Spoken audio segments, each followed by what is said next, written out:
Triple camera setup 6.1 ইঞ্চির promotion OLED display Apple A15 bionic chip তার পাশাপাশি premium design সবকিছু মিলে এই আইফোন 13 প্রোটাকে একটা প্রিমিয়াম ফোন হিসেবে অ্যাপেল কিন্তু 2021 সালে রিলিজ করেছিল।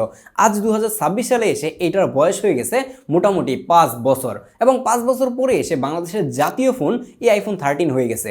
এর অন্যতম একটা কারণ হচ্ছে কম বাজেটের মধ্যে এইটার মধ্যে কিন্তু একটা পারফেক্ট ক্যামেরা সেটআপ ইউজ করা হয়েছে, যেখানে একটা 3x টেলিফোটো লেন্স ইউজ করা হয়েছে, যেই লেন্স দিয়ে মাখন লেভেলের পোর্ট্রেট ছবি তোলা যায়। এবং এই পোর্ট্রেটের জন্য কেউ কেউ বলে থাকে 16 প্রো ম্যাক্স অথবা 17 প্রো ম্যাক্স থেকেও এই 13 প্রো অথবা 13 প্রো ম্যাক্সগুলো বেশি বেটার। কেন বেটার এবং এই 26 সালে এসে 5 বছর পরে এই ফোনের মধ্যে কি কি প্রবলেম খুঁজে পেয়েছি সেই ব্যাপারগুলো আপনি জানতে পারবেন। আপনি যদি এই মুহূর্তে একটা 13 প্রো অথবা 13 প্রো ম্যাক্স কেনার কথা চিন্তা করে থাকেন তাহলে এই ভিডিওটা সম্পূর্ণ দেখে তারপরে আপনি ডিসিশন নেবেন যে আদৌ আপনার একটা 13 প্রো কেনা উচিত কিনা।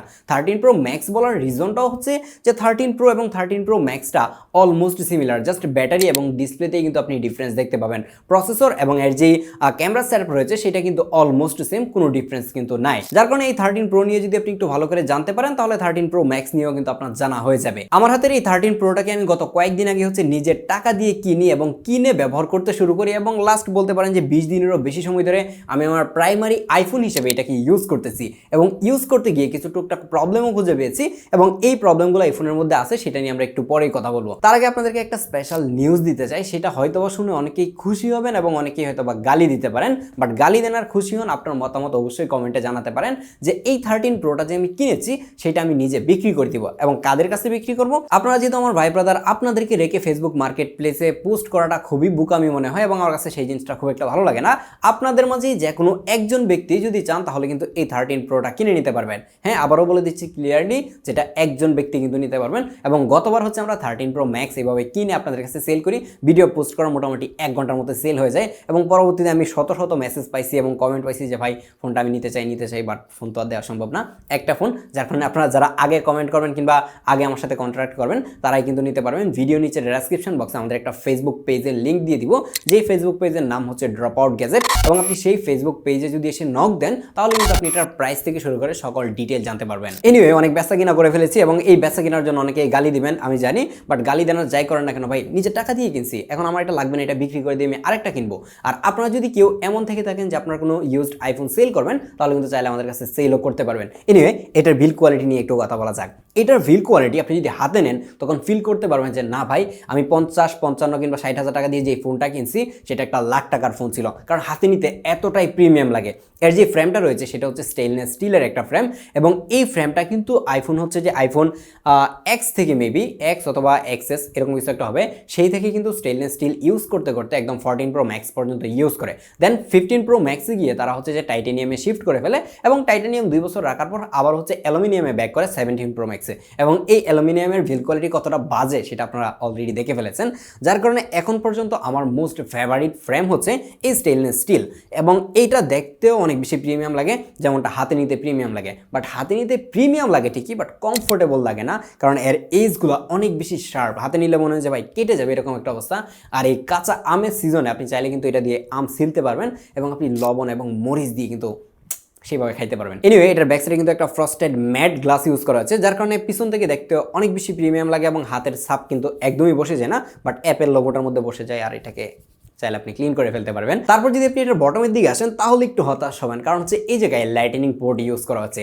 আইফোন 15 এর পর থেকে প্রত্যেকটা আইফোনের মধ্যে টাইপ সি পোর্ট থাকলেও আপনি কিন্তু 14 এর আগের যে মডেলগুলো রয়েছে সেগুলো থেকে লাইটেনিং পোর্টই কিন্তু আশা করে থাকবেন এবং আপনাকে এক্সট্রা একটা চার্জার কিন্তু এটার কারণে ক্যারি করতে হতে পারে। এনিওয়ে, দেন যদি আপনি এটার ডিসপ্লের দিকে তাকান তখন আপনি এই জায়গায় দেখতে পাবেন যে 6.1 ইঞ্চির একটা প্রোমোশন ডিসপ্লে। প্রমোশন কি? প্রমোশন শুনে অবাক হওয়ার কিছু নাই, এটা এলিয়েন মানে মঙ্গল গ্রহ থেকে আসে নাই। অ্যাপেল প্রত্যেকটা জিনিসকে কিউট করে একটা নাম দেয়, যেমন হচ্ছে তারা 120 হার্জের যে হায়ার রিফ্রেশ রেটটা সেটাকে তারা প্রমোশন হিসেবে নাম দিয়েছে এবং আমরা যেটা ফেস লক বলতাম সেটাকে তারা এই জায়গায় ফেস আইডি বলতেছে। এরকম অসংখ্য জিনিস আছে যেগুলোকে অ্যাপেল হচ্ছে নিজেদের মতো করে একটা কিউট নাম দেয় এবং এই নামগুলো আমার কাছে পার্সোনালি ভালোই লাগে। অ্যাপেল কিন্তু প্রথমবার 13 প্রো এবং 13 প্রো ম্যাক্সের মধ্যে 120 হার্জের হায়ার রিফ্রেশ রেট ইউজ করে, মানে প্রমোশন ডিসপ্লে ইউজ করে এবং এই জায়গা থেকেই অ্যাপেলের ডিসপ্লে রিলেটেড রিলেটেড যে কাহিনীটা সেটা শুরু হয়। অনেকেই ভয়ে থাকেন যে এই 13 Pro Max এর ডিসপ্লে চলে যাবে কিনা। এটা ডিসপ্লে চলে যায় না, এটা ডিসপ্লে একদমই পারফেক্ট আছে এখনো। এবং আপনারা এখনো ভয়ে থাকেন যে 13 Pro Max এবং 13 Pro গুলো কিনবো কিনা, ডিসপ্লেতে প্রবলেম হবে কিনা। এখন এই 26 সালে এসে এটার প্রবলেম খুব বেশি একটা দেখা যাচ্ছে না। 2 বছর আগেও এগুলোর মধ্যে প্রচুর পরিমাণে প্রবলেম হতো, টোটালি ডিসপ্লেটা গ্রিন হয়ে যেত, হোয়াইট হয়ে যেত, ব্ল্যাক হয়ে যেত। বাট এই প্রবলেমগুলো এখন আর হচ্ছে না, যার কারণে এখন আপনি কিন্তু চাইলে যে কোনো মডেল কিন্তু আপনি নিতে পারেন, like 13 Pro, 13 Pro Max, 14 Pro Max, যে কোনোটা কিন্তু চাইলে নিতে পারেন। এখন আর অ্যাপেলের ডিসপ্লেগুলোতে ওই রিস্ক কিন্তু থাকছে না।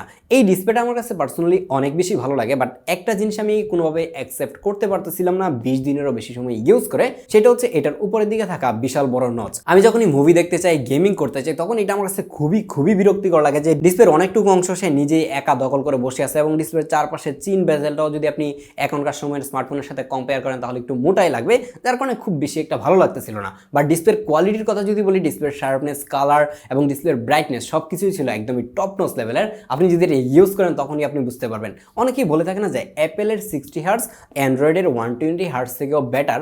এই কথাটা হয়তো শুধু এই কারণেই বলে থাকে, যদিও কিনা এটার মধ্যে 120 হার্টজ রিফ্রেশ রেট রয়েছে। যার কারণে ডিসপ্লে নিয়ে কথা বলে সময় নষ্ট করতে চাই না, ফোনের হার্ডওয়্যার নিয়ে একটু কথা বলতে চাই। এই জায়গায় Apple A15 bionic chip use করেছে।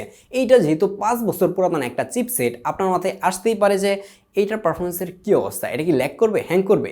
অ্যাপেলের ক্ষেত্রে ল্যাগ হ্যাং কথাটা একদমই যায় না, কারণ আমি হচ্ছে লাস্ট ইয়ারে iPhone 7 অথবা 8 এরকম কিছু একটা ইউজ করেছিলাম। সেটা ইউজ করার পর অ্যাপেলের প্রতি আমার ধারণাটাই টোটালি চেঞ্জ হয়ে গেছে, যে সেই ফোনটাও এখনও বাটার স্মুথ চলতেছে, কোনো ল্যাগ হ্যাং আমি দেখি নাই। এত বছর পুরাতন একটা ফোন, যেটার বয়স মোটামুটি 7-8 বছর হয়ে গেছে। আর অ্যাপেলের সফটওয়্যারের কথা কি বলবো, সেটা তো one of the best software এখন পর্যন্ত। মানে অ্যান্ড্রয়েড ওয়ার্ল্ডের সাথে অ্যাপেলের কম্পেয়ার হয় না শুধুমাত্র সফটওয়্যারের কারণে, কারণ অ্যাপেলের ইকোসিস্টেম যেভাবে কাজ করে, আমি নিজে হচ্ছে আইফোন ইউজ করি, এর সাথে একটা ম্যাক ইউজ করি, ম্যাকবুক ইউজ করি, তো সেগুলোর সাথে যেভাবে সুন্দরভাবে কাজ করে অ্যান্ড্রয়েড ইকোসিস্টেম কখনোই এইভাবে কাজ করে না। যেরকম স্যামসাং আছে, স্যামসাংয়ের নিজেদের একটা ইকোসিস্টেম আছে, বাট সেটা পারফেক্টলি কিন্তু কাজ করাইতে পারে না অ্যাপেলের মতো। আর অ্যাপেলের পারফরমেন্স এত বেটার হওয়ার রিজন এটাই যে তাদের নিজেদের সফটওয়্যার, এবং সেটাকে তারা তাদের মতো করে অপটিমাইজ করতে পারে, এবং এরকম অপটিমাইজেশন কিন্তু কেউই দিতে পারে না। আর অ্যাপেল কয়েকদিন আগে যেই কাজ করে বসছে ভাই, সেটা তো এই দুনিয়াতে আর কেউ করে বলে আমার মনেই হয় না। কারণ হচ্ছে iPhone 5s এর মধ্যে তারা 13 বছর পরে, মানে 13 বছর আগের একটা ফোনের মধ্যে সিকিউরিটি প্যাচ দিয়ে বসছে। অ্যান্ড্রয়েড তো একটা ফোন 2 বছর আগে রিলিজ করে ভুলে যায় যে সেই ফোনটা তারা রিলিজ করছিল। এনিওয়ে, এখন হয়তো বা এই ভিডিও দেখার পরে অনেকেই বলতে পারেন যে অ্যাপেল ফ্যানবয় কিনা। আমি ফ্যানবয় বলবো না, যেই জিনিসটা ভালো সেই জিনিসটা প্রমোট করতে খারাপ কি? অ্যাপেল তো আর আমাকে টাকা পয়সা দিতেছে না, নিজের টাকা দিয়ে এই ফোন কিনছি, আমি জাস্ট আমার এক্সপিরিয়েন্স শেয়ার করতেছি। যার কারণে এই মুহূর্তে যারা 26 সালে সেটা কিনবেন, পারফরমেন্স নিয়ে টেনশনে আছেন যে এটার পারফরমেন্সের কী অবস্থা, পারফরমেন্স একদমই টপ নচ লেভেলের। বাট একটা ওয়ার্নিং আপনাকে দিতে চাই, আপনি যদি গেমার হয়ে থাকেন তাহলে আস্তে করে এই ভিডিওটাতে স্কিপ করে আপনি চলে যেতে পারেন, কারণ আপনার জন্য কিন্তু এই ফোন না, কারণ এটার ব্যাটারি ব্যাকআপ নিয়ে আমরা একটু পরেই কথা বলবো। তারপর যেই জিনিসটা নিয়ে আপনি জানতে অনেক বেশি আগ্রহী এবং এই ভিডিওতে ক্লিক করেছেন, সেটা হচ্ছে এইটার পিছনে থাকা 3টা ক্যামেরা। হ্যাঁ, এই ধরনের ইউজড আইফোন, তাও আবার 4-5 বছর পুরাতন আইফোন 50,000 টাকারও বেশি দিয়ে কেনার রিজন শুধুমাত্র ক্যামেরা। এই জায়গায় ট্রিপল ক্যামেরা সেটআপ ইউজ করা হচ্ছে, এবং প্রত্যেকটা লেন্স কিন্তু 12 মেগাপিক্সেলের। এবং 12 মেগাপিক্সেল শুনে যদি নাক ছিটকান তাহলে বলবো যে ভাই আপনি একটু দাঁড়ান, আপনাদেরকে স্যাম্পল দেখাচ্ছি, তখন আপনি বুঝতে পারবেন যে মেগাপিক্সেল আসলে কিছুই না। আমি এখন যে ক্যামেরাটা দিয়ে ভিডিও শুট করতেছি, সেই ক্যামেরা সেটআপের দাম অলমোস্ট 1 লাখ টাকার উপরে। আর এই ক্যামেরার মধ্যে মাত্র 24 মেগাপিক্সেলের একটা সেন্সর ইউজ করা হয়েছে, এবং এই সেন্সর দিয়ে কেমন ভিডিও আসতেছে সেটা আই থিঙ্ক বুঝতেই পারতেছেন। আপনার ক্যামেরা সেন্সর যতটা বড় হবে তত বেশি ভালো পিকচার কিন্তু ক্যাপচার করতে পারবে। আপনার মেগাপিক্সেল অনেক বেশি মানেই যে আপনার পিকচার কোয়ালিটি অনেক বেটার, ব্যাপারটা একদমই এরকম না। কারণ এখন 20-30 হাজার টাকা দিয়ে ফোন কিনলে সেটার মধ্যে 200 মেগাপিক্সেলের ক্যামেরা থাকে, বাট সেই ক্যামেরাগুলা এই iPhone 13 Pro এর সাথে যদি আপনি সাইড বাই সাইড কম্পেয়ার করেন, মানে এটা 12 মেগাপিক্সেলের সাথে, তাহলে দেখবেন যে সেই 200 মেগাপিক্সেল এটার ধারের কাছেও আসতেছে না। তার মানে বুঝতেই পারতেছেন যে মেগাপিক্সেল আসলে কিছু না, সেন্সর সাইজটা হচ্ছে ম্যাটার করে, যে আপনার সেন্সর সাইজটা কত, মানে আপনার সেন্সর সাইজ না, আপনার ক্যামেরার সেন্সর সাইজ কতটুকু বড়, তারপর হচ্ছে যে সেই ক্যামেরার যে ছবিটা তুলবে সেটাকে কতটুকু ভালোভাবে সেই ডিভাইস প্রসেস করতে পারে। এই জায়গায় আইএসপির একটা ব্যাপার থাকে, আইএসপি হচ্ছে ইমেজ প্রসেসিং। ইমেজ যে যত ভালো করে প্রসেস করতে পারবে, আমরা আলটিমেটলি যে আউটপুটটা পাবো সেটা কিন্তু ততটাই ভালো পাবো। যার কারণে অ্যাপেল কিন্তু 12 মেগাপিক্সেলের একটা ক্যামেরা দিয়ে অন্যান্য 200 মেগাপিক্সেলের যে ফোনগুলো রয়েছে সেগুলোকে কিন্তু নাকানি চুবানি খাওয়াইতেছে। এবং এটা 5 বছর পুরাতন হলেও এই স্যাম্পলগুলো একটু দেখেন, তাহলেই বুঝতে পারবেন যে কতটা বেটার পিকচার এখন ক্যাপচার করতে পারে। প্রত্যেকটা লেন্সের পিকচার খুবই শার্প এবং ডিটেল ছিল, এবং অ্যাপেলের ডাইনামিক রেঞ্জ এতটাই ভালো যে 12 মেগাপিক্সেল দিয়েও এটার হাইলাইট এবং শ্যাডোগুলোকে এত সুন্দরভাবে ম্যানেজ করে যে প্রত্যেকটা জায়গায় ডিটেল এখনো জুম করলে দেখা যায়। মেগাপিক্সেল কম হওয়ার কারণে একটা জায়গায় একটু পিছিয়ে থাকে। আপনি পিকচার তোলার পর যখন আপনি একটু বেশি জুম করবেন তখন দেখতে পাবেন যে ডিটেলের পরিমাণ কিন্তু অনেকটাই কম।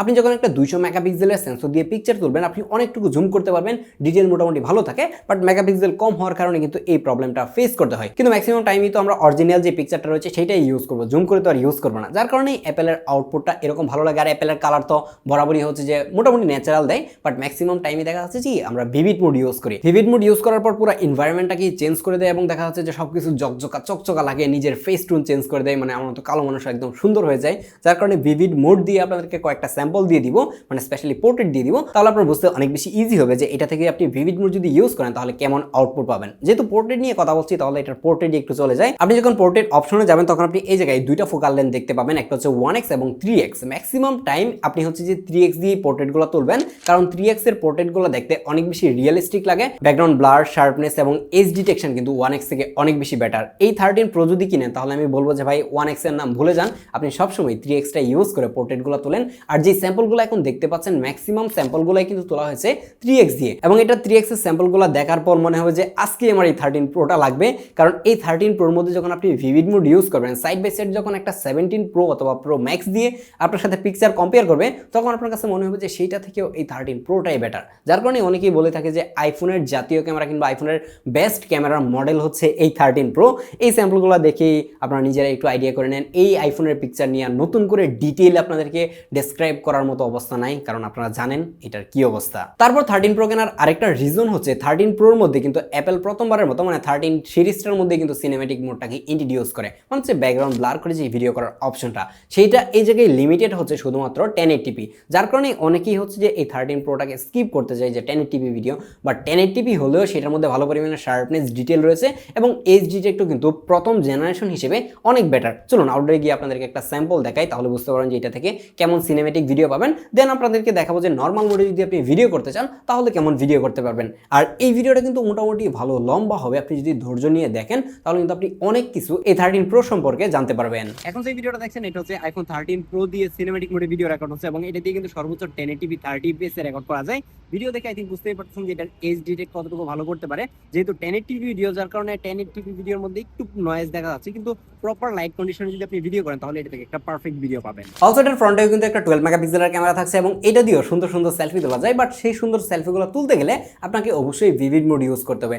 আপনি এখন যে স্যাম্পলগুলো দেখতে পাচ্ছেন এই স্যাম্পলগুলো কিন্তু ম্যাক্সিমামই হচ্ছে নর্মাল মোডে তোলা, বাট আমি দু একটা হচ্ছে যে ভিভিড মোডের স্যাম্পল দিয়ে দিব, তাহলে বুঝতে পারবেন যে ভিভিড মোড এবং যে নর্মাল মোড রয়েছে সেটার ডিফারেন্সটা। ভিভিড মোডে ফেসের কালারটাকে একটু ব্রাইট করে এবং এই ধরনের ব্রাইট পিকচারগুলো কিন্তু ম্যাক্সিমাম মানুষজন পছন্দ করে থাকবে। এই 13 প্রো এর সবকিছু ভালো লাগলেও যেই জিনিসটা আমার কাছে একদমই ভালো লাগে না, এবং ভিডিও শুরুতে আপনাদেরকে যেটা বলেছিলাম যেটাতে টুকটাক কিছু প্রবলেম খুঁজে পেয়েছি, সেই প্রবলেমটা হচ্ছে এটার ব্যাটারি। এটার মধ্যে একটা 3095 mAh এর ব্যাটারি ইউজ করা হচ্ছে।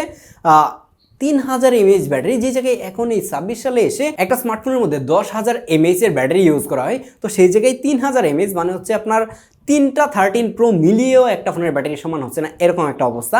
যার কারণেই কিন্তু এটার ব্যাটারি ব্যাকআপ অনেক বেশি কম ছিল, এবং এটা থেকে অ্যাভারেজে আমি মোটামুটি 4 ঘন্টার মতো স্ক্রিন অন টাইম পাচ্ছিলাম। আর একটু লাইট ওয়েট ইউজ করলে হয়তো বা 5 ঘন্টার মতো হিট করতে পারে, এবং সেটার চান্সেস কিছুটা কম বলতে পারেন। যার কারণে যারা লম্বা সময় ব্যাটারি ব্যাকআপের জন্য একটা ফোন কিনতে চান তারা কিন্তু চাইলে এই 13 প্রোটা থেকে দূরে থাকতে পারেন। আর যদি এই 13 প্রো আপনার কাছে ভালো লেগেই যে আপনি কিনতে চান, তাহলে সাথে করে একটা পাওয়ার ব্যাংকের বাজেট রাখবেন, যাতে করে একটা পাওয়ার ব্যাংক কিনতে পারেন, তাহলে এটা থেকে ভালো একটা ব্যাটারি ব্যাকআপ কিন্তু আপনি পেতে পারেন। তাছাড়া ওভারঅল 26 সালে এসেও এই 13 প্রোটাকে আপনাদেরকে রিকমেন্ড করা যাচ্ছে, এবং সবকিছুই আমার কাছে অলমোস্ট ভালো লেগেছে। এর আরেকটা কারণ হচ্ছে যে এখন কিন্তু স্মার্টফোনের দাম অনেক বেশি বেড়ে যাচ্ছে, তো সেই জায়গায় যেহেতু দাম বেড়ে যাচ্ছে, দাম বেড়ে যাওয়ার পরেও কিন্তু এই 13 প্রোটা দাম খুব বেশি একটা বাড়ছে বলে মনে হয় নাই, কিন্তু এই সময়ে এসে এটা যেই অবস্থায় আছে মানে 5 বছর পরে সেটার দাম কিন্তু 50,000 টাকার নিচে চলে আসার কথা, কিন্তু সব কিছুর দাম বেড়ে যাওয়ার কারণে সেটার দাম কিন্তু এখনও কমতেছে না, এবং দামটা একটু বেশি। দামটা যদি আর একটু কম হতো, অ্যাভারেজে 50-এ পাওয়া যেত, তাহলে একদমই পারফেক্ট চয়েস হতো। তারপরেও এটাকে এখনও রিকমেন্ড করা যাচ্ছে। এনিওয়ে দেখা হচ্ছে পরবর্তী ভিডিওতে। আল্লাহ হাফেজ।